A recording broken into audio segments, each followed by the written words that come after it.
গতকালকের একটা ঘটনা, আদালতে ভাঙচুরের মতো বিষয় হয়েছে, বিচারককে হুমকি দেওয়া হয়েছে। সেই সাপেক্ষে দ্রুত বিচার নিয়ে একটা মামলা হয়েছে আমাদের কোতোয়ালি থানায় মামলা রুজু হয়েছে। সেখানে বাদী হয়েছে একজন আদালতের একজন বেঞ্চ সহকারী। তো সেই সাপেক্ষে 1 নম্বর আসামি আটক হয়েছে, তাকে ইয়াতে প্রেরণ করা হয়েছে। বিজ্ঞ আদালতের নির্দেশে তাকে কাস্টডি দেওয়া হয়েছে।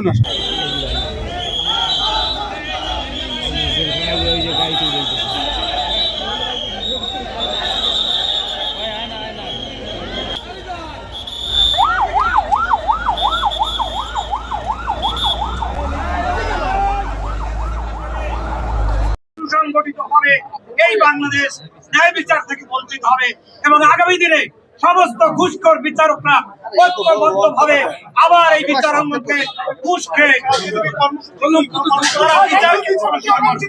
আমরা আজকে সুনির্দিষ্টভাবে আমরা এখন এই গ্রেপ্তারের প্রতিবাদ জানিয়ে আমরা এই কোর্ট অঙ্গনে একটি মিছিল করব এবং আগামী দিন আমরা প্রতিদিন আমরা বিক্ষোভ মিছিল করব এবং আমরা সমস্ত আইনজীবীরা আমরা লাগাতার ভাবে কালকে কোর্ট বর্জনের ঘোষণা দিলাম।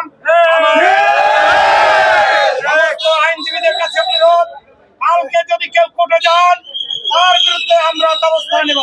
সুতরাং আপনাদের কাছে অনুরোধ, আগামী দিন থেকে আপনারা কোর্ট বর্জন কর্মসূচিতে অংশগ্রহণ করবেন।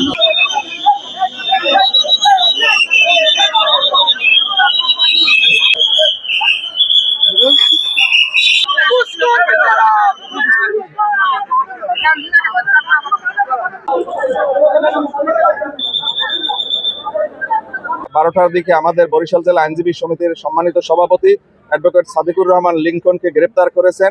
ওই সময় কোনো মামলা ছিল না, পরবর্তীতে একটি মামলা রুজু হয়েছে। এই মামলায় আমাদের বরিশাল বারের পিপি, তারপরে অন্যান্য সবাই এডিশনাল পিপি এদের সহ মোট 12 জনকে আসামি করে এবং অজ্ঞাতনামা 14-15 জনকে আসামি করে একটি মামলা দায়ের করেছে।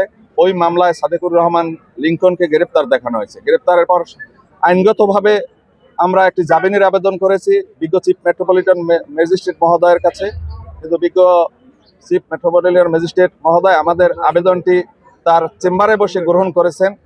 কিন্তু আমরা চেয়েছিলাম যে উনি আদালতে আসবেন এবং আমরা ওনার কাছে একটু শুনানি করব, তারপর উনি যে সিদ্ধান্ত দেয় সেইটাই আমরা মেনে নেব। কিন্তু দুর্ভাগ্যজনক যে উনি আমাদের আবেদনটি গ্রহণ করে 2 তারিখ শুনানির জন্য ধার্য করেছেন, কিন্তু আমাদেরকে উনি শোনেন নাই।